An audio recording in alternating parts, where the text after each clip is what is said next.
ಮಕ್ಕಳ ಟಿಫನ್ ಬಾಕ್ಸ್ಗೆ ಬೆಳಗ್ಗೆ ಕಡಿಮೆ ಸಮಯದಲ್ಲಿ ಈಸಿಯಾಗಿ ಮಾಡ್ಕೊಳ್ಳುವಂಥ 6 ಡಿಫ್ರೆಂಟ್ ಆಗಿರುವಂಥ ರೆಸಿಪೀಸ್ ಮಾಡೋದನ್ನು ತಿಳಿಸ್ಕೊಡ್ತಾ ಇದ್ದೀನಿ. ಈ ರೆಸಿಪಿಗಳನ್ನ ನೀವು ಮಕ್ಕಳಿಗೆ ಮಾಡಿ ಕೊಟ್ಟು ಕಳಿಸಿದ್ರೆ ಖಂಡಿತ ಮಕ್ಕಳು ಟಿಫನ್ ಬಾಕ್ಸ್ನ ಖಾಲಿ ಮಾಡ್ಕೊಂಡು ಬರ್ತಾರೆ. ಸೊ ಬನ್ನಿ ಹಾಗಿದ್ರೆ ಮಾಡೋದು ಯಾವ ರೀತಿ ಅಂತ ನೋಡೋಣ. ಶಾವಿಗೆ ಉಪ್ಪಿಟ್ಟು ಈ ರೀತಿ ಬಿಡಿಬಿಡಿಯಾಗಿ ರುಚಿಯಾಗಿ ಮಾಡಿಕೊಟ್ರೆ ಖಂಡಿತ ಯಾರು ನೋ ಅಂದಿರ ತಿಂತಾರೆ. ಇದೇ ಶಾವಿಗೆ ಉಪಯೋಗಿಸ್ಕೊಂಡು ಮೊಸರು ಶಾವಿಗೆ ಮಾಡೋದನ್ನು ತಿಳಿಸ್ಕೊಡ್ತಾ ಇದ್ದೀನಿ. ಈ ಎರಡು ರೆಸಿಪಿನೂ ನಿಮ್ಗೆ ಇಷ್ಟ ಆಗುತ್ತೆ ಅಂತ ಅಂದ್ಕೊಂಡಿದ್ದೀನಿ. ಬನ್ನಿ ಈಗ ಮಾಡೋದು ಯಾವ ರೀತಿ ಅಂತ ನೋಡೋಣ. ಮೊದಲು ನಾನಿಲ್ಲಿ ಅಕ್ಕಿ ಶಾವಿಗೆನ ತೊಗೊಂಡಿದ್ದೀನಿ. ನೀವು ಯಾವ ಬ್ರ್ಯಾಂಡ್ ಆದರೂ ತೊಗೊಳ್ಬೋದು. ಈಗ ಒಂದು ಪಾತ್ರೆಯಲ್ಲಿ ನೀರು ಬಿಸಿಗಿಟ್ಕೊಂಡು ಇದಕ್ಕೆ ರುಚಿಗೆ ತಕ್ಕಷ್ಟು ಉಪ್ಪು ಸೇರಿಸ್ಕೊಂಡು ಈ ಅಕ್ಕಿ ಶಾವಿಗೆನ ಇದಕ್ಕೆ ಸೇರಿಸ್ಬಿಟ್ಟು ಜಸ್ಟ್ 1 ನಿಮಿಷ ಹೈ ಫ್ಲೇಮಲ್ಲಿ ಕುದಿಸ್ಕೊಳ್ಬೇಕು. ತುಂಬ ಹೊತ್ತು ಇದನ್ನು ಬೇಯಿಸ್ಕೊಳ್ಬಾರ್ದು. ಬೇಯಿಸೋದು ತುಂಬಾ ಇಂಪಾರ್ಟೆಂಟ್. 1 ನಿಮಿಷಕ್ಕಿಂತ ಹೆಚ್ಚು ಹೊತ್ತು ಇದನ್ನು ಬೇಯಿಸಬೇಡಿ. ಕರೆಕ್ಟಾಗಿ 1 ನಿಮಿಷಗಳ ನಂತರ ಗ್ಯಾಸ್ ಫ್ಲೇಮ್ನ ಆಫ್ ಮಾಡಿಬಿಟ್ಟು ಈ ರೀತಿ ಒಂದು ಜರಡಿಗೆ ಹಾಕ್ಬಿಟ್ಟು ನೀರು ಸಪ್ರೇಟ್ ಮಾಡಿಕೊಂಡು ಇದರ ಮೇಲ್ಗಡೆ ಸ್ವಲ್ಪ ತಣ್ಣೀರು ಹಾಕ್ಕೊಳ್ಳಿ. ಈ ರೀತಿ ತಣ್ಣೀರು ಹಾಕ್ಕೊಳ್ಳೋದ್ರಿಂದ ಇದು ಬಿಡಿಬಿಡಿಯಾಗಿರುತ್ತೆ, ಒಂದಕ್ಕೊಂದು ಅಂಟ್ಕೊಳ್ಳೋದಿಲ್ಲ. ಈಗ ಇದನ್ನು ಸ್ವಲ್ಪ ತಣ್ಣಗಾಗೋದಕ್ಕೆ ಬಿಡಬೇಕು. ನೆಕ್ಸ್ಟ್ ಈಗ ಗ್ಯಾಸ್ ಸ್ಟವ್ ಮೇಲೆ ಒಂದು ಬಾಣಲಿ ಇಟ್ಕೊಂಡು 4 ಟೇಬಲ್ ಸ್ಪೂನ್ ಎಣ್ಣೆ ಸೇರಿಸ್ಕೊಳ್ಳಿ. ಅರ್ಧ ಟೇಬಲ್ ಸ್ಪೂನ್ ಸಾಸಿವೆ, 1/4 ಟೀ ಸ್ಪೂನ್ ಜೀರಿಗೆ, 4 ಟೇಬಲ್ ಸ್ಪೂನ್ ಕಡಲೆ ಬೀಜ ಸೇರಿಸ್ಕೊಂಡು ಲೋ ಫ್ಲೇಮ್ನಲ್ಲೇ ರೋಸ್ಟ್ ಮಾಡ್ಕೊಳ್ಳಿ. ನೋಡಿ, ಕಡಲೆ ಬೀಜ ಬಣ್ಣ ಲೈಟಾಗಿ ಚೇಂಜ್ ಆಗಿದ ತಕ್ಷಣ ಇದಕ್ಕೆ 1 ಟೇಬಲ್ ಸ್ಪೂನ್ ಕಡಲೆಬೇಳೆ, 1 ಟೇಬಲ್ ಸ್ಪೂನ್ ಉದ್ದಿನ ಬೇಳೆ ಸೇರಿಸ್ಬಿಟ್ಟು ಫ್ರೈ ಮಾಡ್ಕೊಳ್ಬೇಕು. ಈಗ 3 ಒಣಮೆಣಸಿನ್ಕಾಯಿ, 4 ಹಸಿಮೆಣಸಿನ್ಕಾಯಿ, ಸ್ವಲ್ಪ ಕರಿಬೇವಿನ ಎಲೆ ಮತ್ತು ಗೋಡಂಬಿನ ಸೇರಿಸ್ಬಿಟ್ಟು ಫ್ರೈ ಮಾಡ್ಕೊಳ್ಳಿ. ಈಗ ಇದಕ್ಕೆ ತುರಿದಿರುವಂಥ ಶುಂಠಿ 1 ಟೀ ಸ್ಪೂನ್ ಸೇರಿಸ್ಬಿಟ್ಟು ಮಿಕ್ಸ್ ಮಾಡಿಕೊಂಡು ಲಾಸ್ಟಲ್ಲಿ 1/4 ಟೀ ಸ್ಪೂನ್ ಇಂಗು ಪೌಡರ್, ಅರ್ಧ ಟೀ ಸ್ಪೂನ್ ಅರಿಶಿನ ಸೇರಿಸ್ಬಿಟ್ಟು ಚೆನ್ನಾಗಿ ಮಿಕ್ಸ್ ಮಾಡಿ ಗ್ಯಾಸ್ ಫ್ಲೇಮ್ನ ಆಫ್ ಮಾಡಿಕೊಂಡು ಅರ್ಧ ಹೋಳು ನಿಂಬೆಹಣ್ಣಿನ ರಸ ಸೇರಿಸ್ಬಿಟ್ಟು ಮಿಕ್ಸ್ ಮಾಡ್ಕೊಳ್ಳಿ. ಈಗ ಇದಕ್ಕೆ ನಾವು ಬೇಯಿಸಿಟ್ಕೊಂಡಿರುವಂಥ ಶಾವಿಗೆ ಸೇರಿಸ್ಕೊಳ್ಬೇಕು. ನೋಡಿ ಶಾವಿಗೆ ಎಷ್ಟು ಬಿಡಿಬಿಡಿಯಾಗಿದೆ ಅಂತ. ನಾನಿಲ್ಲಿ ಅರ್ಧ ಕಪ್ ಶಾವಿಗೆ ಮಾತ್ರ ಸೇರಿಸ್ಕೊಂಡಿರೋದು. ಇದಕ್ಕೇನೆ ರುಚಿಗೆ ತಕ್ಕಷ್ಟು ಉಪ್ಪು ಸೇರಿಸ್ಬಿಟ್ಟು ಮತ್ತೆ ಗ್ಯಾಸ್ ಸ್ಟವ್ನ ಆನ್ ಮಾಡಿ ಹೈ ಫ್ಲೇಮಲ್ಲೇ ಚೆನ್ನಾಗಿ ಮಿಕ್ಸ್ ಮಾಡ್ಕೊಳ್ಬೇಕು. ನೋಡಿ, ಈ ರೀತಿ ಮಿಕ್ಸ್ ಮಾಡಿಕೊಂಡು ಈಗ ಲಾಸ್ಟಲ್ಲಿ ಸ್ವಲ್ಪ ಕೊತ್ತಂಬರಿ ಸೊಪ್ಪು ಮತ್ತು ತುರಿದಿಟ್ಕೊಂಡಿರುವಂಥ ಕಾಯಿ ತುರಿನ ಸೇರಿಸ್ಬಿಟ್ಟು ಮಿಕ್ಸ್ ಮಾಡಿಕೊಂಡ್ರೆ ಸಖತ್ ಟೇಸ್ಟಿಯಾಗಿರುವಂಥ ಶಾವಿಗೆ ಉಪ್ಪಿಟ್ಟು ರೆಡಿಯಾಗುತ್ತೆ. ಕಾಯಿ ತುರಿ ಆಪ್ಷನಲ್, ನಿಮಗೆ ಬೇಡ ಅಂದರೆ ಸ್ಕಿಪ್ ಮಾಡ್ಕೊಳ್ಬೋದು. ನೆಕ್ಸ್ಟ್ ಈಗ ಮೊಸರು ಶಾವಿಗೆ ಮಾಡ್ಕೊಳ್ಳೋದಕ್ಕೆ ಗ್ಯಾಸ್ ಸ್ಟವ್ ಮೇಲೆ ಈ ರೀತಿ ಒಂದು ಚಿಕ್ಕ ಪ್ಯಾನ್ ಇಟ್ಕೊಂಡು 3 ಟೇಬಲ್ ಸ್ಪೂನ್ ಎಣ್ಣೆ ಸೇರಿಸ್ಬಿಟ್ಟು ಎಣ್ಣೆ ಬಿಸಿಯಾಗಿದ್ದ ತಕ್ಷಣ 1/4 ಟೀ ಸ್ಪೂನ್ ಸಾಸಿವೆ, 1/4 ಟೀ ಸ್ಪೂನ್ ಜೀರಿಗೆ, 2 ಒಣಮೆಣಸಿನ್ಕಾಯಿ, 2 ಹಸಿಮೆಣಸಿನ್ಕಾಯಿ, ಸ್ವಲ್ಪ ಗೋಡಂಬಿ ಮತ್ತು ಕರಿಬೇವಿನ ಎಲೆ ಸೇರಿಸ್ಕೊಂಡು ಫ್ರೈ ಮಾಡ್ಕೊಳ್ಳಿ. ಈಗ ಲಾಸ್ಟಲ್ಲಿ ತುರಿದಿಟ್ಕೊಂಡಿರುವಂಥ ಶುಂಠಿ ಅರ್ಧ ಟೀ ಸ್ಪೂನ್ ಸೇರಿಸ್ಬಿಟ್ಟು ಜಸ್ಟ್ ಒಂದು ಸಲ ಮಿಕ್ಸ್ ಮಾಡಿ ಗ್ಯಾಸ್ ಫ್ಲೇಮ್ನ ಆಫ್ ಮಾಡಿಬಿಟ್ಟು ಇದನ್ನು ಒಂದು ಬಟ್ಲಿಗೆ ಸೇರಿಸ್ಕೊಳ್ಳಿ. ಇದಕ್ಕೇನೆ ಈಗ ಕೊತ್ತಂಬರಿ ಸೊಪ್ಪು ಸ್ವಲ್ಪ, ತುರಿದಿಟ್ಕೊಂಡಿರುವಂಥ ಕ್ಯಾರೆಟ್ ಸ್ವಲ್ಪ, 1 ಕಪ್ ಹಾಲು, 1 ಕಪ್ ಮೊಸರು, ಅರ್ಧ ಕಪ್ ನೀರು, ರುಚಿಗೆ ತಕ್ಕಷ್ಟು ಉಪ್ಪು ಸೇರಿಸ್ಕೊಂಡು ಒಂದು ಸಲ ಚೆನ್ನಾಗಿ ಮಿಕ್ಸ್ ಮಾಡಿ ಮೊದಲೇ ಬೇಯಿಸಿಟ್ಕೊಂಡಿರುವಂಥ ಅರ್ಧ ಕಪ್ ಶಾವಿಗೆನ ಸೇರಿಸ್ಬಿಟ್ಟು ಚೆನ್ನಾಗಿ ಮಿಕ್ಸ್ ಮಾಡಿಕೊಂಡ್ರೆ ತುಂಬ ರುಚಿಯಾಗಿರುವಂಥ ಮೊಸರು ಶಾವಿಗೆ ರೆಡಿಯಾಗಿರುತ್ತೆ. ಈ ಮೊಸರು ಶಾವಿಗೆ ಮಾಡ್ಕೊಳ್ಳೋದಕ್ಕೆ ಫ್ರೆಶ್ ಆಗಿರುವಂಥ ಮೊಸರು ಉಪಯೋಗಿಸ್ಬೇಕು, ಆವಾಗಲೇ ರುಚಿ ಚೆನ್ನಾಗಿರೋದು. ಅಷ್ಟೇ, ಈಗ ಸಖತ್ ಟೇಸ್ಟಿಯಾಗಿರುವಂಥ ಶಾವಿಗೆ ಉಪ್ಪಿಟ್ಟು ಮತ್ತು ಮೊಸರು ಶಾವಿಗೆ ಎರಡೂ ರೆಡಿಯಾಗಿದೆ. ಬೆಳಗ್ಗೆ ತಿಂಡಿಗೆ ಅಥವಾ ಸಂಜೆ ಟೈಮಲ್ಲಿ ಏನಾದರೂ ಬಿಸಿ ಬಿಸಿಯಾಗಿ ತಿನ್ನಬೇಕು ಅಂತ ಅನಿಸಿದ್ರೆ ಈ ರೀತಿ ಸ್ಯಾಂಡ್ವಿಚ್ ಮಾಡ್ಕೊಳ್ಳಿ. ತುಂಬಾ ರುಚಿಯಾಗಿರುತ್ತೆ. ಮಾಡೋದು ಅಷ್ಟೇ ತುಂಬ ಸಿಂಪಲ್. ಚಿಕ್ಕ ಮಕ್ಕಳಿಂದ ಹಿಡಿದು ದೊಡ್ಡವರವರೆಗೂ ಖಂಡಿತ ಎಲ್ಲರಿಗೂ ಇಷ್ಟ ಆಗುವಂಥ ರೆಸಿಪಿ ಇದು. ಈ ಸ್ಯಾಂಡ್ವಿಚ್ ಮಾಡ್ಕೊಳ್ಳೋದಕ್ಕೆ ಮೊದಲು ಒಂದು ಗ್ರೀನ್ ಚಟ್ನಿನ ರೆಡಿ ಮಾಡ್ಕೊಳ್ಬೇಕು. ಸೊ ಒಂದು ಬ್ಲೆಂಡರ್ ಜಾರ್ ತಗೊಂಡು ಸ್ವಲ್ಪ ಕೊತ್ತಂಬರಿ ಸೊಪ್ಪು ಅಂದರೆ 1 ಹಿಡಿ ಕೊತ್ತಂಬರಿ ಸೊಪ್ಪು, ಅರ್ಧ ಹಿಡಿ ಪುದೀನ, ಅರ್ಧ ಇಂಚು ಶುಂಠಿ, 1 ಮೆಣಸಿನ್ಕಾಯಿ, ಅರ್ಧ ಹೋಳು ನಿಂಬೆಹಣ್ಣಿನ ರಸ, ಅರ್ಧ ಟೀ ಸ್ಪೂನ್ ಜೀರಿಗೆ, 3 ಟೇಬಲ್ ಸ್ಪೂನ್ ಮೊಸರು, ರುಚಿಗೆ ತಕ್ಕಷ್ಟು ಉಪ್ಪು ಸೇರಿಸ್ಬಿಟ್ಟು ಇದನ್ನು ನುಣ್ಣಗೆ ರುಬ್ಕೊಳ್ಬೇಕು. ನೀರು ಉಪಯೋಗಿಸಬಾರ್ದು. ನೋಡಿ, ಈ ರೀತಿ ನುಣ್ಣಗೆ ರುಬ್ಕೊಂಡು ಒಂದು ಬಟ್ಲಿಗೆ ಸೇರಿಸ್ಕೊಳ್ಳಿ. ಅಷ್ಟೇ, ಗ್ರೀನ್ ಚಟ್ನಿ ಅನ್ನೋದು ರೆಡಿಯಾಗಿದೆ. ಇದನ್ನು ಸೈಡಿಗೆ ತೆಗೆದಿಟ್ಕೊಂಡು ಗ್ಯಾಸ್ ಸ್ಟವ್ ಮೇಲೆ ಒಂದು ಪ್ಯಾನ್ ಇಟ್ಬಿಟ್ಟು 2 ಟೇಬಲ್ ಸ್ಪೂನ್ ಬಟರ್ ಸೇರಿಸ್ಕೊಳ್ಳಿ. ಬಟರ್ ಮೆಲ್ಟ್ ಆಗಿದ ತಕ್ಷಣ ಇದಕ್ಕೆ ಸಣ್ಣದಾಗಿ ಕಟ್ ಮಾಡ್ಕೊಂಡಿರುವಂಥ ಮೀಡಿಯಂ ಸೈಜ್ದು ಒಂದು ಈರುಳ್ಳಿ, ಅರ್ಧ ಕಪ್ ಕ್ಯಾಪ್ಸಿಕಮ್, 1 ಕಪ್ ಕ್ಯಾರೆಟ್ನ ಸೇರಿಸ್ಕೊಳ್ಳಿ. ಕ್ಯಾರೆಟ್ನ ತುರಿದ್ಬಿಟ್ಟು ಸೇರಿಸ್ಕೊಂಡಿದ್ದೀನಿ. ಇದರ ಜೊತೆಗೇ ಸ್ವಲ್ಪ ಪನ್ನೀರ್ನ ಸಣ್ಣದಾಗಿ ಕಟ್ ಮಾಡಿ ಸೇರಿಸ್ಬಿಟ್ಟು ಇದೆಲ್ಲವನ್ನು 2 ನಿಮಿಷ ಹೈ ಫ್ಲೇಮಲ್ಲೇ ಚೆನ್ನಾಗಿ ಮಿಕ್ಸ್ ಮಾಡ್ಕೊಳ್ತಾ ಫ್ರೈ ಮಾಡ್ಕೊಳ್ಬೇಕು. ಇದರ ಜೊತೆಗೆ ನೀವು ಬೇಕಿದ್ರೆ ಸ್ವೀಟ್ ಕಾರ್ನ್ ಮತ್ತು ಕ್ಯಾಬೇಜ್ನ ಕೂಡ ಸೇರಿಸ್ಕೊಳ್ಬೋದು, ಚೆನ್ನಾಗಿರುತ್ತೆ. ನೋಡಿ ಈ ರೀತಿ ಚೆನ್ನಾಗಿ ಮಿಕ್ಸ್ ಮಾಡಿಕೊಂಡು ಅರ್ಧ ಟೀ ಸ್ಪೂನ್ ಚಿಲ್ಲಿ ಫ್ಲೇಕ್ಸ್, ಅರ್ಧ ಟೀ ಸ್ಪೂನ್ ಕಾಳು ಮೆಣಸಿನ ಪುಡಿ, ಅರ್ಧ ಟೀ ಸ್ಪೂನ್ ಉಪ್ಪು ಸೇರಿಸ್ಬಿಟ್ಟು ಇದೆಲ್ಲವನ್ನು ಒಂದ್ಸಲ ಚೆನ್ನಾಗಿ ಮಿಕ್ಸ್ ಮಾಡಿ ಗ್ಯಾಸ್ ಫ್ಲೇಮ್ನ ಆಫ್ ಮಾಡ್ಕೊಳ್ಳಿ. ಈಗ ಇದನ್ನು ಒಂದು ಬಟ್ಲಿಗೆ ಸೇರಿಸ್ಕೊಂಡು 2 tablespoon tomato ketchup, 4 tablespoon ಮಯೋನೀಸ್ನ ಸೇರಿಸ್ಕೊಂಡು ಇದನ್ನು ನೀಟಾಗಿ ಮಿಕ್ಸ್ ಮಾಡ್ಕೊಳ್ಬೇಕು. ಟೊಮೆಟೊ ಕೆಚಪ್ ಮತ್ತು ಮಯೋನೀಸ್ನ ನಿಮ್ಮ ಟೇಸ್ಟಿಗೆ ತಕ್ಕಂತೆ ಜಾಸ್ತಿ ಅಥವಾ ಕಡಿಮೆ ಸೇರಿಸ್ಕೊಂಡು ಮಿಕ್ಸ್ ಮಾಡ್ಕೊಳ್ಳಿ. ಈಗ ಸ್ಯಾಂಡ್ವಿಚ್ ಮಾಡುವಂಥ ಬ್ರೆಡ್ ತೊಗೊಂಡು ಇದಕ್ಕೆ ನಾವು ರೆಡಿ ಮಾಡ್ಕೊಂಡಿರುವಂಥ ಗ್ರೀನ್ ಚಟ್ನಿನ ಹಚ್ಕೊಳ್ಬೇಕು. ನೋಡಿ ನಿಮ್ಗೆ ಎಷ್ಟು ಬೇಕೋ ಅಷ್ಟು ಚಟ್ನಿನ ಈ ರೀತಿ ನೀಟಾಗಿ ಹಚ್ಕೊಂಡು ಇದರ ಮೇಲ್ಗಡೆ ರೆಡಿ ಮಾಡ್ಕೊಂಡಿರುವಂಥ ಸ್ಟಫಿಂಗ್ನ ಈವನ್ ಆಗಿ ಸ್ಪ್ರೆಡ್ ಮಾಡ್ಕೊಳ್ಬೇಕು. ಇದರ ಮೇಲ್ಗಡೆ ಒಂದು ಚೀಸ್ ಸ್ಲೈಸ್ನ ಇಟ್ಬಿಟ್ಟು ಮತ್ತೊಂದು ಬ್ರೆಡ್ಡಿಂದ ಕವರ್ ಮಾಡ್ಕೊಳ್ಳಿ. ನೆಕ್ಸ್ಟ್ ಈಗ ಗ್ಯಾಸ್ ಸ್ಟವ್ ಮೇಲೆ ತವಾ ಬಿಸಿಗೆ ಇಟ್ಕೊಂಡಿದ್ದೀನಿ. ತವಾ ಬಿಸಿಯಾಗಿದ್ದ ತಕ್ಷಣ ಇದಕ್ಕೆ ಸ್ವಲ್ಪ ಬಟರ್ನ ಸ್ಪ್ರೆಡ್ ಮಾಡಿಕೊಂಡು ರೆಡಿ ಮಾಡ್ಕೊಂಡಿರುವಂಥ ಬ್ರೆಡ್ ಸ್ಲೈಸ್ನ ಇದರ ಮೇಲ್ಗಡೆ ಇಟ್ಟು ಎರಡೂ ಕಡೆ ಮೀಡಿಯಂ ಫ್ಲೇಮಲ್ಲೇ ಚೆನ್ನಾಗಿ ರೋಸ್ಟ್ ಮಾಡ್ಕೊಳ್ಬೇಕು. ಈ ರೀತಿ ಸ್ವಲ್ಪ ಪ್ರೆಸ್ ಮಾಡ್ಕೊಳ್ತಾ ರೋಸ್ಟ್ ಮಾಡ್ಕೊಳ್ಳಿ. ನೋಡಿ ಎರಡೂ ಕಡೆ ಈ ರೀತಿ ಚೆನ್ನಾಗಿ ರೋಸ್ಟ್ ಆಗಿ ಕಲರ್ ಬಂದಿದ ತಕ್ಷಣ ಇದನ್ನು ತೆಕ್ಕೊಳ್ಳಿ. ಅಷ್ಟೇ, ಈಗ ಸಖತ್ ಟೇಸ್ಟಿಯಾಗಿರುವಂಥ ಸ್ಯಾಂಡ್ವಿಚ್ ರೆಡಿಯಾಗಿದೆ. ಉಳಿದಿರುವಂಥ ಎಲ್ಲ ಸ್ಯಾಂಡ್ವಿಚ್ನು ಇದೇ ರೀತಿಯೇ ಮಾಡ್ಕೊಳ್ಬೇಕು. ಸ್ಯಾಂಡ್ವಿಚ್ ಇಷ್ಟಪಡೋರಿಗಂತೂ ಈ ಸ್ಯಾಂಡ್ವಿಚ್ ತುಂಬಾ ಇಷ್ಟ ಆಗುತ್ತೆ. ಅದರಲ್ಲೂ ಮೇಲೆ ಸ್ವಲ್ಪ ಗರ್ಗರಿಯಾಗಿ ಒಳಗಡೆ ಕ್ರೀಮಿ ಆ್ಯಂಡ್ ಜ್ಯೂಸಿಯಾಗಿ ತಿನ್ನೋದಕ್ಕಂತೂ ಸಖತ್ತಾಗಿರುತ್ತೆ ಸ್ನೇಹಿತರೆ. ಸೊ ಮಿಸ್ ಮಾಡ್ದಿರ ರೆಸಿಪಿನ ಒಂದ್ಸಲ ಟ್ರೈ ಮಾಡಿ.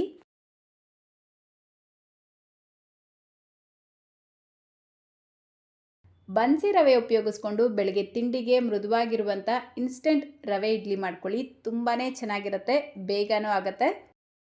ಉಪ್ಪಿಟ್ಟು ಇಷ್ಟಪಡದೇ ಇರೋರಿಗೆ ಈ ರೀತಿ ರವೆ ಉಪಯೋಗಿಸಿ ಇಡ್ಲಿ ಮಾಡಿಕೊಡಿ. ಎಷ್ಟು ಇಡ್ಲಿ ತಿಂತಾರೆ ಅಂತ ಲೆಕ್ಕನೇ ಇರಲ್ಲ, ಅಷ್ಟು ಚೆನ್ನಾಗಿರುತ್ತೆ.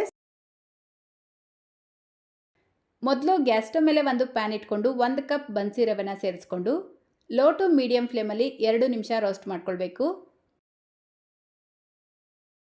ಈಗಾಗಲೇ ನಮ್ಮ ಚಾನಲಲ್ಲಿ ಬಾಂಬೆ ರವೆ ಉಪಯೋಗಿಸ್ಕೊಂಡು ಇಡ್ಲಿ ಯಾವ ರೀತಿ ಮಾಡ್ಕೊಳ್ಳೋದು, ಅದೇ ರೀತಿ ಶಾವಿಗೆ ಉಪಯೋಗಿಸ್ಕೊಂಡು ಇಡ್ಲಿ ಯಾವ ರೀತಿ ಮಾಡೋದು ಅಂತ ವಿಡಿಯೋ ಶೇರ್ ಮಾಡಿದ್ದೀನಿ. ಆ ವಿಡಿಯೋ ಲಿಂಕ್ ಬೇಕಿದ್ದರೆ ಡಿಸ್ಕ್ರಿಪ್ಷನ್ ಬಾಕ್ಸಲ್ಲಿ ಕೊಟ್ಟಿರ್ತೀನಿ, ಚೆಕ್ ಮಾಡ್ಕೊಳ್ಬೋದು. ಇದರ ಬಣ್ಣ ಚೇಂಜ್ ಆಗೋವರೆಗೂ ರೋಸ್ಟ್ ಮಾಡ್ಕೊಳ್ಬಾರ್ದು. ಜಸ್ಟ್ ಇದು ಬಿಸಿಯಾಗಿ ಲೈಟಾಗಿ ಘಮ ಬರೋಕ್ಕೆ ಶುರುವಾಗುತ್ತೆ, ಅಲ್ಲಿವರೆಗೂ ರೋಸ್ಟ್ ಮಾಡಿಕೊಂಡು ಒಂದು ಬಟ್ಲಿಗೆ ಹಾಕಿ ತೆಗೆದಿಟ್ಕೊಳ್ಳಿ. ಈಗ ಯಾವ ಕಪ್ಪಲ್ಲಿ ರವೆ ಅಳತೆ ಮಾಡ್ಕೊಂಡಿದ್ರೋ ಸೇಮ್ ಅದೇ ಕಪ್ಪಲ್ಲೇ 3/4 ಕಪ್ ಮೊಸರು, 1/4 ಕಪ್ ನೀರು ಸೇರಿಸ್ಕೊಂಡು ಮಿಕ್ಸ್ ಮಾಡ್ಕೊಳ್ಳಿ. ಚೆನ್ನಾಗಿ ಹುಳಿ ಬಂದಿರುವಂಥ ಮೊಸರು ಉಪಯೋಗಿಸಿದ್ರೆ ಇಡ್ಲಿ ಚೆನ್ನಾಗಿರುತ್ತೆ. ನೋಡಿ ಈ ರೀತಿ ಮಿಕ್ಸ್ ಮಾಡಿಬಿಟ್ಟು 5 ರಿಂದ 10 ನಿಮಿಷ ನೆನೆಸಿಡಬೇಕು. ಈಗ ಸೇಮ್ ಅದೇ ಪ್ಯಾನ್ಗೆ 3 ಟೇಬಲ್ ಸ್ಪೂನ್ ಎಣ್ಣೆ ಸೇರಿಸ್ಕೊಳ್ಳಿ. ಎಣ್ಣೆಗೆ ಬದಲಾಗಿ ನೀವು ತುಪ್ಪ ಬೇಕಿದ್ರೂ ಉಪಯೋಗಿಸ್ಕೊಳ್ಬೋದು. ಎಣ್ಣೆ ಬಿಸಿಯಾಗಿದ್ದ ತಕ್ಷಣ ಇದಕ್ಕೆ ಅರ್ಧ ಟೀ ಸ್ಪೂನ್ ಸಾಸಿವೆ, ಅರ್ಧ ಟೀ ಸ್ಪೂನ್ ಜೀರಿಗೆ, 1 ಟೀ ಸ್ಪೂನ್ ಕಡಲೆಬೇಳೆ, 1 ಟೀ ಸ್ಪೂನ್ ಉದ್ದಿನಬೇಳೆ, 1/4 ಟೀ ಸ್ಪೂನ್ ಇಂಗು ಪೌಡರ್ನ ಸೇರಿಸ್ಬಿಟ್ಟು ಜಸ್ಟ್ ಒಂದ್ಸಲ ಮಿಕ್ಸ್ ಮಾಡಿಕೊಂಡು ಸ್ವಲ್ಪ ಗೋಡಂಬಿನ ಸೇರಿಸ್ಕೊಳ್ತಾ ಇದ್ದೀನಿ. ಗೋಡಂಬಿ ಸೇರಿಸ್ಕೊಳ್ಳೋದ್ರಿಂದ ಇಡ್ಲಿ ತುಂಬಾ ಚೆನ್ನಾಗಿರುತ್ತೆ. ಇದ್ರೆ ಸೇರಿಸ್ಕೊಳ್ಳಿ, ಇಲ್ಲ ಅಂತಂದರೆ ಸ್ಕಿಪ್ ಮಾಡ್ಕೊಳ್ಬೋದು. ಇದರ ಜೊತೆಗೇ 2 ಮೆಣಸಿನ್ಕಾಯಿ ತುರಿದಿಟ್ಕೊಂಡಿರುವಂಥ ಅರ್ಧ ಟೀ ಸ್ಪೂನ್ ಶುಂಠಿ ಸೇರಿಸ್ಕೊಂಡು ಮಿಕ್ಸ್ ಮಾಡ್ಕೊಳ್ಬೇಕು. ಇದೆಲ್ಲವನ್ನು ಜಸ್ಟ್ 1 ನಿಮಿಷ ಫ್ರೈ ಮಾಡಿಬಿಟ್ಟು ಗ್ಯಾಸ್ ಫ್ಲೇಮ್ನ ಆಫ್ ಮಾಡ್ಕೊಳ್ಳಿ. ಈಗ 10 ನಿಮಿಷ ಮುಂಚೆ ನೆನೆಸಿಟ್ಕೊಂಡಿರುವಂಥ ರವೆ ಚೆನ್ನಾಗಿ ನೆಂದಿರುತ್ತೆ. ಇದಕ್ಕೇನೆ ಫ್ರೈ ಮಾಡಿ ಇಟ್ಕೊಂಡಿರುವಂಥ ಎಲ್ಲ ಪದಾರ್ಥಗಳನ್ನು ಸೇರಿಸ್ಕೊಂಡು ಇದರ ಜೊತೆಗೇ ಸಣ್ಣದಾಗಿ ಕಟ್ ಮಾಡ್ಕೊಂಡಿರುವಂಥ ಕ್ಯಾರೆಟ್ ಸ್ವಲ್ಪ ಸೇರಿಸ್ಕೊಳ್ತಾ ಇದ್ದೀನಿ. ನೀವು ಬೇಕಿದ್ರೆ ತುರಿದು ಬಿಟ್ಟು ಕೂಡ ಸೇರಿಸ್ಕೊಳ್ಬೋದು. ಸಣ್ಣದಾಗಿ ಕಟ್ ಮಾಡ್ಕೊಂಡಿರುವಂಥ ಮೀಡಿಯಂ ಸೈಜ್ದು 1 ಈರುಳ್ಳಿ, ಸ್ವಲ್ಪ ಕೊತ್ತಂಬರಿ ಸೊಪ್ಪು, ಕರಿಬೇವಿನ ಎಲೆ ಸ್ವಲ್ಪ ಸಣ್ಣದಾಗಿ ಕಟ್ ಮಾಡಿಬಿಟ್ಟು ಸೇರಿಸ್ಕೊಳ್ಳಿ. ರುಚಿಗೆ ತಕ್ಕಷ್ಟು ಉಪ್ಪು. ಈಗ ಸೇಮ್ ಅದೇ ಕಪ್ಪಲ್ಲೇ ಮತ್ತೆ ಅರ್ಧ ಕಪ್ ನೀರು ಸೇರಿಸ್ಕೊಂಡು ಚೆನ್ನಾಗಿ ಮಿಕ್ಸ್ ಮಾಡ್ಕೊಳ್ಳಿ. ನಾನು ಮೊದಲು 1/4 ಕಪ್ ನೀರು ಸೇರಿಸಿ ಮಿಕ್ಸ್ ಮಾಡ್ಕೊಂಡಿದ್ದೆ, ಈಗ ಅರ್ಧ ಕಪ್ ನೀರು ಸೇರಿಸ್ಕೊಂಡಿರೋದು. ಸೊ ಟೋಟಲ್ ಆಗಿ 3/4 ಕಪ್ ನೀರು ಉಪಯೋಗಿಸಿರೋದು. ಇದಕ್ಕಿಂತ ಹೆಚ್ಚಿಗೆ ನೀರು ಸೇರಿಸ್ಕೊಳ್ಬಾರ್ದು. ಈ ರೀತಿ ಚೆನ್ನಾಗಿ ಮಿಕ್ಸ್ ಮಾಡಿಕೊಂಡು ಲಾಸ್ಟಲ್ಲಿ ಇದಕ್ಕೆ 1/4 ಟೀ ಸ್ಪೂನ್ ಅಡುಗೆ ಸೋಡಾನ ಸೇರಿಸ್ಕೊಂಡು ಮಿಕ್ಸ್ ಮಾಡ್ಕೊಳ್ತಾ ಇದ್ದೀನಿ. ಅಡುಗೆ ಸೋಡಾ ಸೇರಿಸಿಲ್ಲ ಅಂದರೂ ಇಡ್ಲಿ ಚೆನ್ನಾಗೇ ಬರುತ್ತೆ. ಅಡುಗೆ ಸೋಡಾ ಸೇರಿಸ್ಕೊಳ್ಳೋದ್ರಿಂದ ಇಡ್ಲಿ ಇನ್ನೂ ಫ್ಲಫಿಯಾಗಿ ಸಾಫ್ಟಾಗಿ ಬರುತ್ತೆ. ಇದೆಲ್ಲವನ್ನು ಸೇರಿಸ್ಕೊಂಡು ಈ ರೀತಿ ಚೆನ್ನಾಗಿ ಮಿಕ್ಸ್ ಮಾಡಿಕೊಂಡ್ರೆ ಇಡ್ಲಿ ಬ್ಯಾಟರ್ ರೆಡಿಯಾಗುತ್ತೆ. ನೆಕ್ಸ್ಟ್ ಈಗ ಇಡ್ಲಿ ಪ್ಲೇಟ್ಸ್ಗೆ ಈ ರೀತಿ ಎಣ್ಣೆ ಹಚ್ಕೊಂಡು ಇಡ್ಲಿ ಬ್ಯಾಟರ್ನ ಫಿಲ್ ಮಾಡ್ಕೊಳ್ಬೇಕು. ನಾನು ತಿಳಿಸ್ಕೊಟ್ಟಿರುವಂಥ ಈ ಅಳತೆಗೆ ನಿಮಗಿಲ್ಲಿ 10 ಇಡ್ಲಿ ರೆಡಿಯಾಗುತ್ತೆ. ಈಗ ಇಡ್ಲಿ ಪಾತ್ರೆಯಲ್ಲಿ ನೀರು ಬಿಸಿಗೆ ಇಟ್ಕೊಂಡಿದ್ದೀನಿ. ನೀರು ಈ ರೀತಿ ಕುದಿ ಬಂದಿದ ತಕ್ಷಣ ರೆಡಿ ಮಾಡ್ಕೊಂಡಿರುವಂಥ ಇಡ್ಲಿ ಪ್ಲೇಟ್ಸ್ನ ಇದರೊಳಗಡೆ ಇಟ್ಟು 10 ರಿಂದ 12 ನಿಮಿಷ ಇಡ್ಲಿನ ಮೀಡಿಯಂ ಫ್ಲೇಮಲ್ಲೇ ಬೇಯಿಸ್ಕೊಳ್ಬೇಕು. ನೋಡಿ ಕರೆಕ್ಟಾಗಿ 12 ನಿಮಿಷಕ್ಕೆ ಇಡ್ಲಿ ಚೆನ್ನಾಗಿ ಬೆಂದಿರುತ್ತೆ. ಈ ರೀತಿ ಮುಟ್ಟು ನೋಡಿ ಕೈಗೆ ಅಂಟ್ಕೊಳ್ತಾ ಇತ್ತು ಅಂತ ಅನಿಸಿದ್ರೆ ಇನ್ನೂ ಒಂದು 2 ನಿಮಿಷ ಇಡ್ಲಿನ ಬೇಯಿಸ್ಕೊಳ್ಬೇಕು. ನನಗಿಲ್ಲಿ ಇಡ್ಲಿ ಬೆಂದಿದೆ. ಸೊ ಇಡ್ಲಿ ಪ್ಲೇಟ್ನ ಆಚೆ ತೆಗೆದಿಟ್ಬಿಟ್ಟು ಸ್ವಲ್ಪ ತಣ್ಣಗಾದ್ಮೇಲೆ ಡಿಮೋಲ್ಡ್ ಮಾಡ್ಕೊಳ್ಬೇಕು. ಈ ರವೆ ಇಡ್ಲಿ ಬಿಸಿಯಲ್ಲಿ ತೆಗಿಯೋಕ್ಕೋದ್ರೆ ಪುಡಿ ಆಗಿಬಿಡುತ್ತೆ, ಸರಿಯಾಗಿ ಬರಲ್ಲ. ಸೊ ಸ್ವಲ್ಪ ತಣ್ಣಗಾದ್ಮೇಲೆ ಇಡ್ಲಿನ ಡಿಮೋಲ್ಡ್ ಮಾಡಿಕೊಂಡ್ರೆ ತುಂಬ ಚೆನ್ನಾಗಿ ಬರುತ್ತೆ. ನೋಡ್ಬೋದು ನೀವು ಇಡ್ಲಿ ಎಷ್ಟು ಚೆನ್ನಾಗಿ ಬಂದಿದೆ ಅಂತ. ಇದರ ಜೊತೆಗೆ ಯಾವುದೇ ರೀತಿ ಸೈಡ್ ಡಿಶ್ ಇಲ್ಲ ಅಂದರೂ ಚೆನ್ನಾಗಿರುತ್ತೆ. ಹಂಗೂ ನಿಮಗೆ ಬೇಕು ಅಂತ ಅನಿಸಿದ್ರೆ ನಿಮ್ಗೆ ಇಷ್ಟ ಇರುವಂಥ ಚಟ್ನಿ ಅಥವಾ ಸಾಂಬಾರ್ ಜೊತೆಲಿ ಟೇಸ್ಟ್ ಮಾಡಿ ಸೂಪರಾಗಿರುತ್ತೆ. ರಾತ್ರಿ ಮಾಡಿರೋ ಅನ್ನ ಖಾಲಿ ಆಗಿಲ್ಲ, ಬೆಳಿಗ್ಗೆ ತಿಂಡಿಗೆ ಏನು ಮಾಡೋದು ಅಂತ ಯೋಚನೆ ಮಾಡ್ತಾ ಇದ್ದರೆ ಅದೇ ಅನ್ನ ಉಪಯೋಗಿಸ್ಕೊಂಡು ಸಾಫ್ಟಾಗಿರುವಂಥ ಇಡ್ಲಿ ಮಾಡೋದನ್ನು ತಿಳಿಸ್ಕೊಡ್ತೀನಿ. ಜಸ್ಟ್ 10 ನಿಮಿಷದಲ್ಲಿ ಮಾಡ್ಕೊಳ್ಬೋದು. ಈ ಇಡ್ಲಿ ಮಾಡ್ಕೊಳ್ಳೋದಕ್ಕೆ ಮೊದಲಿಗೆ ನಾನಿಲ್ಲಿ ರಾತ್ರಿ ಉಳಿದಿರುವಂಥ ಅನ್ನ ತೊಗೊಂಡಿದ್ದೀನಿ, 1 ಕಪ್ಪಷ್ಟು. ಇದನ್ನು ಒಂದು ಮಿಕ್ಸರ್ ಜಾರ್ಗೆ ಸೇರಿಸ್ಬಿಟ್ಟು ಸ್ವಲ್ಪ ನೀರು ಸೇರಿಸಿ ನುಣ್ಣಗೆ ರುಬ್ಕೊಳ್ಬೇಕು. ಜಾಸ್ತಿ ನೀರು ಉಪಯೋಗಿಸಬಾರ್ದು.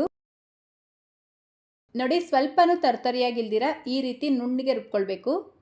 ಇದರ ಜೊತೆಗೇ ಈಗ ಸೇಮ್ ಅದೇ ಕಪ್ಪಲ್ಲೇ 1 ಕಪ್ ಬಾಂಬೆ ರವೆನ ಸೇರಿಸ್ಕೊಳ್ಬೇಕು. ನೀವು ಬೇಕಿದ್ರೆ ಚಿರೋಟಿ ರವೆ ಕೂಡ ಉಪಯೋಗಿಸ್ಕೊಳ್ಬೋದು. ಯಾವುದಾದ್ರೂ 1 ಕಪ್ ಅಳತೆಗೋಸ್ಕರ ಇಟ್ಕೊಂಡು ಎಲ್ಲ ಪದಾರ್ಥಗಳನ್ನು ಅದರಲ್ಲೇ ಅಳತೆ ಮಾಡ್ಕೊಳ್ಳಿ.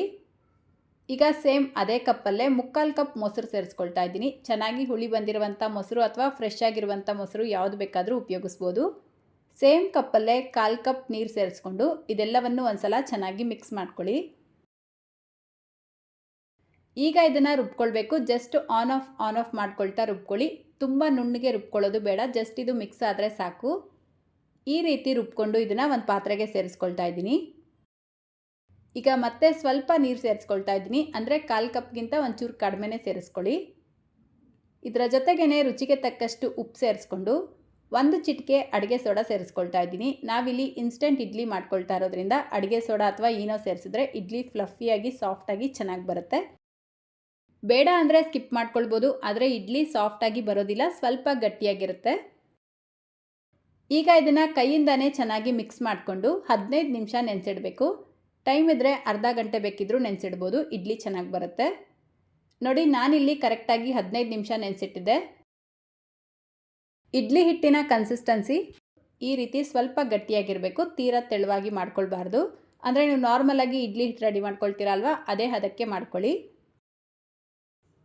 ಈಗ ಇಡ್ಲಿ ಹಿಟ್ಟು ರೆಡಿಯಾಗಿದೆ. ಇಡ್ಲಿ ಮಾಡ್ಕೊಳ್ಳೋದಕ್ಕೆ ಇಡ್ಲಿ ಪ್ಲೇಟ್ಸ್ಗೆ ಮೊದಲು ಎಣ್ಣೆ ಹಚ್ಕೊಂಡು ಈ ರೀತಿ 3/4 ಭಾಗದಷ್ಟು ಇಡ್ಲಿ ಹಿಟ್ಟನ್ನ ಫಿಲ್ ಮಾಡ್ಕೊಳ್ಬೇಕು. ನಾನು ತಿಳಿಸ್ಕೊಟ್ಟಿರುವಂಥ ಈ ಅಳತೆಗೆ 15 ಇಡ್ಲಿ ರೆಡಿ ಮಾಡ್ಕೊಳ್ಬೋದು. ನೋಡಿ ಈಗ ಇಡ್ಲಿ ಪಾತ್ರೆಯಲ್ಲಿ ನೀರು ಬಿಸಿಗೆ ಇಟ್ಕೊಂಡಿದ್ದೀನಿ. ನೀರು ಈ ರೀತಿ ಕುದೀತಾ ಇರಬೇಕಾದ್ರೆ ರೆಡಿ ಮಾಡ್ಕೊಂಡಿರುವಂಥ ಇಡ್ಲಿ ಪ್ಲೇಟ್ಸ್ನ ಇದರೊಳಗಡೆ ಇಟ್ಟು ಲಿಡ್ನ ಕ್ಲೋಸ್ ಮಾಡಿ ಮೀಡಿಯಮ್ ಫ್ಲೇಮಲ್ಲೇ 10 ರಿಂದ 12 ನಿಮಿಷ ಇಡ್ಲಿನ ಬೇಯಿಸ್ಕೊಳ್ಬೇಕು. ನೋಡಿ ಕರೆಕ್ಟಾಗಿ 12 ನಿಮಿಷಕ್ಕೆ ಇಡ್ಲಿ ಚೆನ್ನಾಗಿ ಬೆಂದಿರುತ್ತೆ. ಕೈಯಲ್ಲಿ ಮುಟ್ಟು ನೋಡಿ ಕೈಗೆ ಅಂಟ್ಕೊಳ್ತಾ ಇದ್ದರೆ ಇನ್ನೂ 1-2 ನಿಮಿಷ ಇಡ್ಲಿನ ಬೇಯಿಸ್ಕೊಳ್ಬೇಕು. ನನಗಿಲ್ಲಿ ಇಡ್ಲಿ ಬೆಂದಿದೆ. ಸೊ ಈಗ ಇಡ್ಲಿ ಪ್ಲೇಟ್ಸ್ನ ಆಚೆ ತೆಗೆದಿಟ್ಬಿಟ್ಟು ಸ್ವಲ್ಪ ತಣ್ಣಗಾದ್ಮೇಲೆ ಡಿಮೋಲ್ಡ್ ಮಾಡ್ಕೊಳ್ಳಿ. ಇಡ್ಲಿ ಪ್ಲೇಟ್ಸ್ಗೆ ಇಡ್ಲಿ ಒಂಚೂರು ಅಂಟ್ಕೊಳ್ಳಲ್ಲ, ತುಂಬ ಚೆನ್ನಾಗಿ ಬರುತ್ತೆ. ನೀವು ನಾರ್ಮಲ್ ಇಡ್ಲಿ ಮಾಡ್ಕೊಳ್ತೀರಲ್ವ, ಅದೇ ರೀತಿಯೇ ಇರುತ್ತೆ. ಸಾಫ್ಟ್ ಆ್ಯಂಡ್ ಸ್ಪಾಂಜಿಯಾಗಿ ತಿನ್ನೋದಕ್ಕೂ ತುಂಬಾ ಚೆನ್ನಾಗಿರುತ್ತೆ. ನಾನು ಇದರ ಜೊತೆಗೆ ಮಾವಿನಕಾಯಿ ಚಟ್ನಿನ ಸರ್ವ್ ಮಾಡಿದ್ದೆ. ಎರಡಕ್ಕೂ ಕಾಂಬಿನೇಷನ್ ಸಖತ್ತಾಗಿತ್ತು. ನೆಕ್ಸ್ಟ್ ಟೈಮ್ ಅಕ್ಕಿ ರೊಟ್ಟಿ ಮಾಡಿದ್ರೆ ಈ ರೀತಿ ಮಾಡ್ಕೊಳ್ಳಿ, ಎಷ್ಟೊತ್ತಿಟ್ಟರೂ ಗಟ್ಟಿಯಾಗಲ್ಲ, ಇದೇ ರೀತಿ ಮೃದುವಾಗೇ ಇರುತ್ತೆ.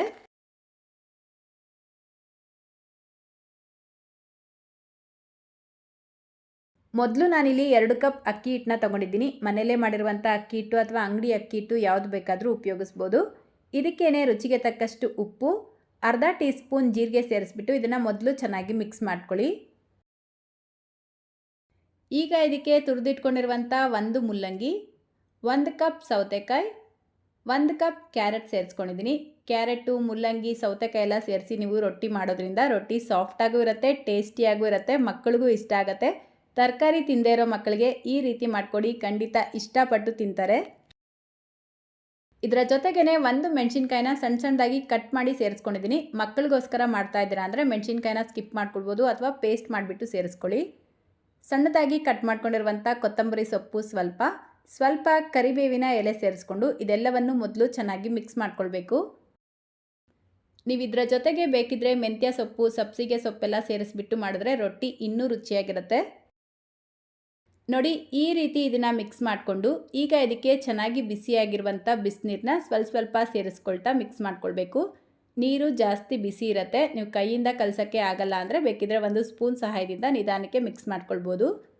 2 ಕಪ್ ಅಕ್ಕಿ ಹಿಟ್ಟಿಗೆ ನನಗಿಲ್ಲಿ 1 ಕಪ್ ಬಿಸಿನೀರು ಇಡಿಸಿದೆ. ಸ್ವಲ್ಪ ಸಾಫ್ಟಾಗಿ ಕಲಿಸ್ಕೊಳ್ಬೇಕು. ಸೊ ನೀವು ಹದ ನೋಡ್ಕೊಳ್ತಾ ನೀರು ಜಾಸ್ತಿ ಅಥವಾ ಕಡಿಮೆ ಸೇರಿಸ್ಕೊಂಡು ಮಿಕ್ಸ್ ಮಾಡ್ಕೊಳ್ಳಿ. ಈ ರೀತಿ ಕಲಿಸ್ಬೇಕಾದ್ರೆ ಬಿಸಿನೀರು ಉಪಯೋಗಿಸ್ಕೊಂಡು ಕಲಿಸ್ಬಿಟ್ಟು ರೊಟ್ಟಿ ಮಾಡ್ಕೊಳ್ಳೋದ್ರಿಂದ ರೊಟ್ಟಿ ನೀವು ಎಷ್ಟೊತ್ತಿಟ್ಟರೂ ಗಟ್ಟಿಯಾಗಲ್ಲ, ಮೃದುವಾಗಿರುತ್ತೆ. ಸೊ ನೋಡಿ ಈ ಹದಕ್ಕೆ ಕಲಿಸ್ಕೊಂಡು ಈಗ ರೊಟ್ಟಿ ತಟ್ಕೊಳ್ಬೇಕು. ರೊಟ್ಟಿ ತಟ್ಕೊಳ್ಳೋದಕ್ಕೆ ನಾನಿಲ್ಲಿ ಹೋಳಿಗೆ ಶೀಟ್ನ ಉಪಯೋಗಿಸ್ಕೊಳ್ತಾ ಇದ್ದೀನಿ. ನೀವು ಬೇಕಿದ್ರೆ ಬಾಳೆ ಎಲೆ ಅಥವಾ ಬಟರ್ ಶೀಟ್ ಉಪಯೋಗಿಸ್ಕೊಂಡು ಮಾಡ್ಕೊಳ್ಬೋದು. ನೋಡಿ ಈ ಶೀಟ್ಗೆ ಮೊದಲು ಈ ರೀತಿ ಎಣ್ಣೆ ಹಚ್ಕೊಂಡು ರೊಟ್ಟಿನ ತಟ್ಕೊಳ್ಬೇಕು. ರೊಟ್ಟಿ ನಿಮ್ಗೆ ಎಷ್ಟು ತೆಳುವಾಗುತ್ತೋ ಅಷ್ಟು ತೆಳುವಾಗಿ ಮಾಡ್ಕೊಳ್ಳಿ. ನೀವು ಮಂದವಾಗಿ ತಟ್ಕೊಂಡ್ರೆ ರೊಟ್ಟಿ ದಪ್ಪನೂ ಇರುತ್ತೆ, ತಿನ್ನೋದಕ್ಕೂ ಚೆನ್ನಾಗಿರೋದಿಲ್ಲ, ಗಟ್ಟಿಯಾಗಿಬಿಡುತ್ತೆ. ಸೊ ಎಷ್ಟು ತೆಳುವಾಗುತ್ತೋ ಅಷ್ಟು ತೆಳುವಾಗಿ ರೊಟ್ಟಿನ ತಟ್ಕೊಂಡು ಚೆನ್ನಾಗಿ ಬಿಸಿಯಾಗಿರುವಂಥ ತವಾಗೆ ಸ್ವಲ್ಪ ಎಣ್ಣೆ ಹಚ್ಬಿಟ್ಟು ರೊಟ್ಟಿನ ಮಾಡ್ಕೊಳ್ಬೇಕು. ಮೀಡಿಯಮ್ ಫ್ಲೇಮಲ್ಲೇ ಬೇಯಿಸ್ಕೊಳ್ಳಿ, ಆವಾಗ ಸಾಫ್ಟಾಗಿರುತ್ತೆ. ನೋಡಿ ಈ ಶೀಟ್ನ ಡೈರೆಕ್ಟಾಗಿ ಈ ರೀತಿ ತವಾ ಮೇಲ್ಗಡೆ ಹಾಕ್ಬಿಟ್ಟು ಜಸ್ಟ್ ಲೈಟಾಗಿ ಈ ರೀತಿ ಪ್ರೆಸ್ ಮಾಡಿಬಿಟ್ಟು 1 ಸೆಕೆಂಡ್ ಬಿಟ್ಟು ನಿಧಾನಕ್ಕೆ ಈ ರೀತಿ ತೆಗೆದ್ರೆ ಈಸಿಯಾಗಿ ಬರುತ್ತೆ. ಸೊ ಇದರ ಮೇಲ್ಗಡೆ ಸ್ವಲ್ಪ ಎಣ್ಣೆ ಅಥವಾ ತುಪ್ಪ ಹಚ್ಬಿಟ್ಟು 2 ಕಡೆ ಮೀಡಿಯಮ್ ಫ್ಲೇಮಲ್ಲಿ ಬೇಯಿಸಿ ತೊಗೊಂಡ್ರೆ ಅಕ್ಕಿ ರೊಟ್ಟಿ ರೆಡಿಯಾಗುತ್ತೆ. ಇದೇ ರೀತಿ ನೀವು ಉಳಿದಿರುವಂಥ ಎಲ್ಲ ಅಕ್ಕಿ ರೊಟ್ಟಿನೂ ಮಾಡ್ಕೊಳ್ಬೇಕು. ಅಕ್ಕಿ ರೊಟ್ಟಿ ನೋಡಿದ್ರೇ ನಿಮಗೆ ಗೊತ್ತಾಗ್ತಾ ಇರ್ಬೋದು ಎಷ್ಟು ಸಾಫ್ಟಾಗಿದೆ ಅಂತ, ತುಂಬಾ ಚೆನ್ನಾಗಿ ಬರುತ್ತೆ. ನಾನು ಆಗಲೇ ತಿಳಿಸ್ದಾಗೆ ನೀವು ಎಷ್ಟೊತ್ತಿಟ್ಟರೂ ಇದು ಗಟ್ಟಿಯಾಗಲ್ಲ, ಇದೇ ರೀತಿ ಸಾಫ್ಟಾಗೇ ಇರುತ್ತೆ. ನಾವಿದರಲ್ಲಿ ಕ್ಯಾರೆಟ್, ಸೌತೆಕಾಯಿ, ಮುಲ್ಲಂಗಿ ಎಲ್ಲ ಸೇರಿಸಿರೋದ್ರಿಂದ ರುಚಿ ಕೂಡ ಅಷ್ಟೇ ತುಂಬಾ ಚೆನ್ನಾಗಿರುತ್ತೆ. ನಿಮ್ಗೆ ಇಷ್ಟ ಇರುವಂಥ ಉಪ್ಪಿನಕಾಯಿ ಅಥವಾ ಚಟ್ನಿ ಜೊತೆಗೆ ಸರ್ವ್ ಮಾಡಿ, ತುಂಬ ಟೇಸ್ಟಿಯಾಗಿರುತ್ತೆ.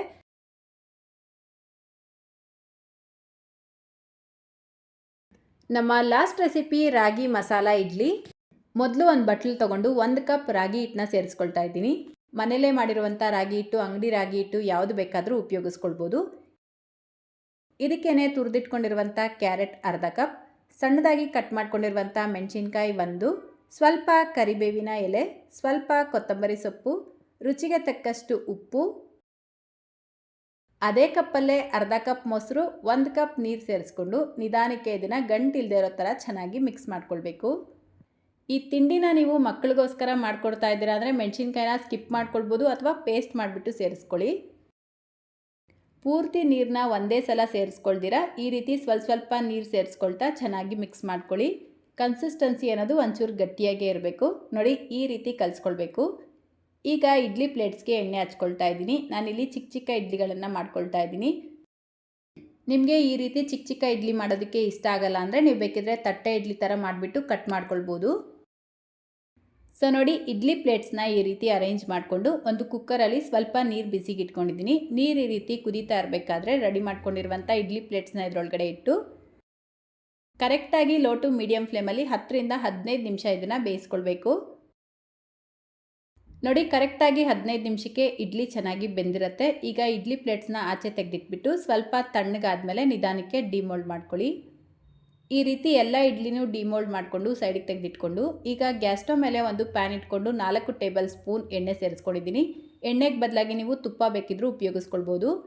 ಎಣ್ಣೆ ಚೆನ್ನಾಗಿ ಬಿಸಿಯಾಗಿದ ತಕ್ಷಣ ಅದಕ್ಕೆ 1/4 ಟೀ ಸ್ಪೂನ್ ಸಾಸಿವೆ, 1/4 ಟೀ ಸ್ಪೂನ್ ಜೀರಿಗೆ ಸೇರಿಸ್ಕೊಂಡು ಸಣ್ಣದಾಗಿ ಕಟ್ ಮಾಡ್ಕೊಂಡಿರುವಂಥ ಮೀಡಿಯಮ್ ಸೈಜ್ದು 1 ಈರುಳ್ಳಿ, 1 ಮೆಣಸಿನ್ಕಾಯಿ, ಸ್ವಲ್ಪ ಕರಿಬೇವಿನ ಎಲೆ ಸೇರಿಸ್ಕೊಂಡು ಫ್ರೈ ಮಾಡ್ಕೊಳ್ಬೇಕು. ಜಸ್ಟ್ 1-2 ನಿಮಿಷ ಫ್ರೈ ಮಾಡಿಕೊಂಡು ಇದರ ಜೊತೆಗೇ ಸ್ವಲ್ಪ ಕ್ಯಾಪ್ಸಿಕಮ್ನು ಸೇರಿಸ್ಕೊಂಡು ಫ್ರೈ ಮಾಡ್ಕೊಳ್ತಾ ಇದ್ದೀನಿ. ಈಗ ಇದಕ್ಕೆ ಅರ್ಧ ಟೀ ಸ್ಪೂನ್ ಅಚ್ಕಾರದ ಪುಡಿ, ಅರ್ಧ ಟೀ ಸ್ಪೂನ್ ಜೀರಿಗೆ ಪುಡಿ, ಅರ್ಧ ಟೀ ಸ್ಪೂನ್ ಗರಂ ಮಸಾಲ, ರುಚಿಗೆ ತಕ್ಕಷ್ಟು ಉಪ್ಪು, ನಿಮ್ಮ ಟೇಸ್ಟಿಗೆ ತಕ್ಕಂತೆ ಉಪ್ಪು ಸೇರಿಸ್ಕೊಂಡು ಒಂದ್ಸಲ ನೀಟಾಗಿ ಮಿಕ್ಸ್ ಮಾಡಿಬಿಟ್ಟು ಇದರ ಜೊತೆಗೇ 2 ಮೊಟ್ಟೆನ ಸೇರಿಸ್ಕೊಂಡು ಫ್ರೈ ಮಾಡ್ಕೊಳ್ಬೇಕು. ನೋಡಿ ಜಸ್ಟ್ 1 ನಿಮಿಷ ಫ್ರೈ ಮಾಡಿಕೊಂಡು ಬೇಯಿಸಿಟ್ಕೊಂಡಿರುವಂಥ ಇಡ್ಲಿಗಳನ್ನು ಸೇರಿಸ್ಬಿಟ್ಟು ಲೋ ಟು ಮೀಡಿಯಮ್ ಫ್ಲೇಮಲ್ಲಿ 1-3 ನಿಮಿಷ ಇದನ್ನು ನಿಧಾನಕ್ಕೆ ಈ ರೀತಿ ಚೆನ್ನಾಗಿ ಮಿಕ್ಸ್ ಮಾಡ್ಕೊಳ್ಬೇಕು. ಲಾಸ್ಟಲ್ಲಿ ಸ್ವಲ್ಪ ಕೊತ್ತಂಬರಿ ಸೊಪ್ಪನ್ನ ಸೇರಿಸ್ಕೊಂಡ್ರೆ ತುಂಬಾ ರುಚಿಯಾಗಿರುವಂಥ ಮಸಾಲ ರಾಗಿ ಇಡ್ಲಿ ರೆಡಿಯಾಗುತ್ತೆ. ನಿಜವಾಗ್ಲೂ ಇದರ ಟೇಸ್ಟು ತುಂಬಾ ಚೆನ್ನಾಗಿರುತ್ತೆ ಸ್ನೇಹಿತರೆ. ಇದನ್ನು ಇದೇ ರೀತಿಯೇ ತಿನ್ಬೋದು ಅಥವಾ ನಿಮ್ಗೆ ಇನ್ನೂ ಸ್ವಲ್ಪ ಖಾರವಾಗಿ ಬೇಕು ಅಂದರೆ ಇದರ ಮೇಲ್ಗಡೆ ಸ್ವಲ್ಪ ಚಟ್ನಿ ಪುಡಿನ ಸೇರಿಸ್ಕೊಂಡು ತಿನ್ನಿ, ಸೂಪರಾಗಿರುತ್ತೆ. ಸೊ ಇವತ್ತಿನ ಡಿಫ್ರೆಂಟ್ ಆ್ಯಂಡ್ ಹೆಲ್ತಿ ಆಗಿರುವಂಥ ರೆಸಿಪಿ ನಿಮ್ಮೆಲ್ಲರಿಗೂ ಇಷ್ಟ ಆಗಿದೆ ಅಂತ ಅಂದ್ಕೊಳ್ತೀನಿ. ಇಷ್ಟ ಆಗಿದ್ರೆ ಲೈಕ್, ಶೇರ್, ಕಾಮೆಂಟ್ ಮಾಡೋದನ್ನು ಮರಿಬೇಡಿ. ಇದೇ ರೀತಿ ಮತ್ತೊಂದು ರೆಸಿಪಿಯೊಂದಿಗೆ ಸಿಗೋಣ. Thank you.